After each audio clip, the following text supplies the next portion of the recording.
In this video, we are going to solve this exercise. What does the thread of execution mean in JavaScript? So for example, here we have 6 lines of code starting with var user equal to aria. Thread of execution means executing code one line after another. So first this line will be executed, then this line, and going forward to the last line. And that is the meaning of thread of execution. Where the JavaScript code gets executed. So in every browser or wherever JavaScript gets executed, there is a thing known as JavaScript engine. And JavaScript code gets executed in JavaScript engine. What does context means in global execution context? So context means environment in which any code gets executed. You should think of it to be a place where you have access to a lot of variables and things that you need for executing specific piece of code. So context means environment in which code gets executed. When do you create global execution context? So global execution context gets created whenever you are executing code for the first time. For example, this piece of code needs to be executed. So global execution context will be created in the start. Execution context consists of what all things? So let's have a look. So execution context consists of two parts, one where you're going to store all the data and variables, functions, etc. and one where execution happens, things like operation, manipulation, etc. What are the different types of execution context? So we have seen there are two types of execution context. One is global execution context that gets created whenever you're executing the code in the start, and the second one is function execution context that gets created whenever you're executing any function. When global and function execution context get created. So global execution gets created whenever you're executing any piece of code in the start, and function execution context gets created whenever you are executing any function. So whenever any function gets executed, it will create a function execution context. Function execution context gets created during function execution or while declaring a function. So function execution context gets created when you are executing the function.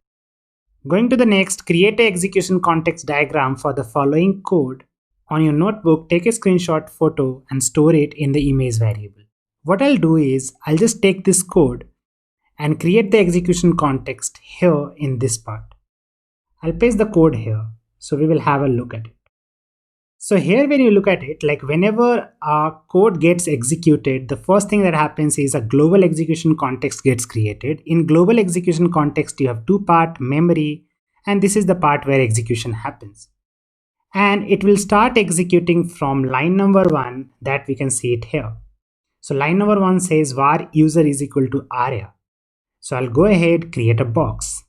The name of the box is user and the value inside that box is aria. It's a string. Next is there is a function named say hello. So we'll go ahead and create another box. Obviously this is a different kind of box, but the name of the box is say hello and we'll call it fn to represent it is a function. Last is we are creating a variable user message.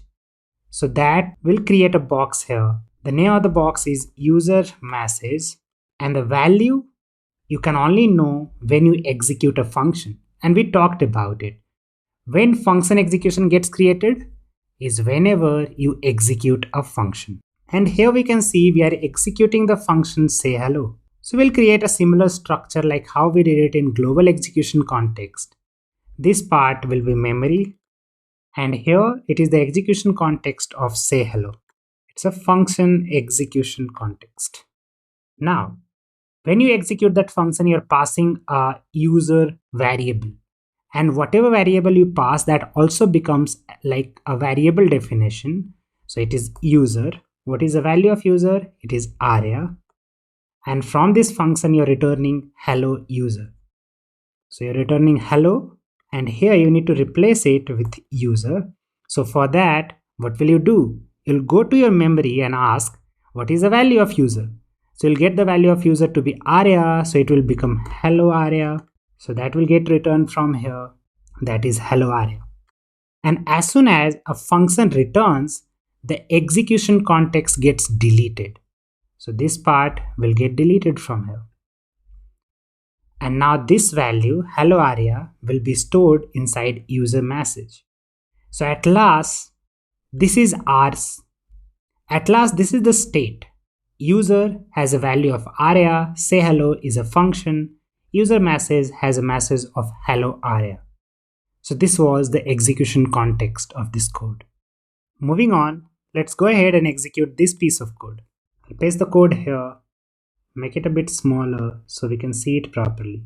As usual, the first thing that will happen is a global execution context will be created, and here we will have multiple variables. The first variable we can see of is named marks, and the value of that variable is 400.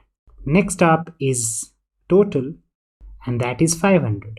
Next we have is a function. So I'll go ahead and create another box, and this is a function. So let's just create it in a different way. It's called get percentage, and we know that it is a function. So we'll say fn. Then we have two more variables. One is percentage marks and percentage profit. So for that, we'll create two other boxes. Let's make this size a bit bigger. These two will be percentage mark and percentage profit. So now to get the value of percentage mark, we are going to execute this function get percentage. So we know that whenever we execute any function, it creates a function execution context, and it will also have parts like memory here. When you're calling the function, we are passing two parameters, marks and total. So those two will become a variable here, marks and total. So those two will become variable here. So here marks you're sending is going to amount. So this is an amount variable. And second one is total amount. I'll write TA. So the first value is marks. It will go to the marks and look for the value that is 400. So I'll get the value 400 here. And second one is 500. Here we are doing a calculation of amount multiplied by 100. So amount will look for it. It is 400 multiplied by 100. And then we divide this whole thing with 500. From here calculation will be returned, and that is 80. And it will be stored inside this variable. As soon as that happens, you know what is going to happen. That is like the function execution context will get deleted. Similarly, we'll do the same thing here for the next time, and that is creating a function execution context. That we can see it here. This is again a function execution context. We are passing 400 and 200. Those two will become a variable. So we'll create a box here. One box and the second box. The first box name is amount. The second one is total amount. The amount will be 400 and this will be 200. Now here we'll say 400 multiplied by 100, and you divide the whole thing by 400. Sorry, here it should be 200 because that is what we got.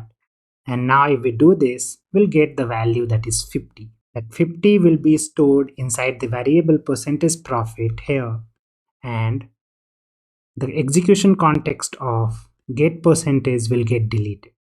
And finally, what we are left with is this side here. Marks has a value of 400, total is 500, get percentage is a function, percentage marks it 80, percentage profit is 50. So in this way, the execution context of this will be over. Moving on to the last one, that is this code snippet. Let's go ahead and try to do that here. We'll do the same thing, paste the code here, make it a bit smaller so that is visible. Now, the first thing we can see here is a variable definition age, and the value of that is 21. Again, we can see a custom message function. So that is here, and we know that whenever you define a function, it knows that it is a function. I'm going to change the color and I'm just going to say fn. Next, we have two more variables. So we'll paste it here and create two more variables. The name of first variable is who am I. Second one is who am I again. So whenever you are creating a value who am I, this function will be called custom message that will create a function execution context here. The function execution context will have two parts, memory, and here you are passing a parameter age. So to look for the value of age, it is 21. That will be stored inside user age variable. So we'll create this box here. The name of the variable is user age is because that is the name of variable inside custom message function, and this is the function execution context of custom message. The value passed here is 21, and here we are checking 21 is greater than 10, then return you are an adult. So this will return you are an adult, and that will be stored here. Who am I? So it will be you are an adult. As soon as that happens, the function execution context of custom message will get deleted, and then we'll move forward and create the function execution context for next one. It is again going to be very similar than this one. It's just that we are passing a value of 12 here. So let's create that. Here we'll create a box again with user age name, and the value will be 12. We'll go ahead and run the logic, and the logic says if user age is greater than 18, that is not true. So you'll say you are a kid. So you are a kid will get returned from here, and whenever you return that value, it will be stored inside who am I? You are a kid. Who am I again? So it will be you are a kid. As soon as that happens, we are going to delete the execution context. And at last, this is the state of our app. We have a variable named age with a value of 21. Custom message is a function. Who am I has a value of you are an adult. Who am I again variable has a value of you are a kid. So in that way, we completed this exercise.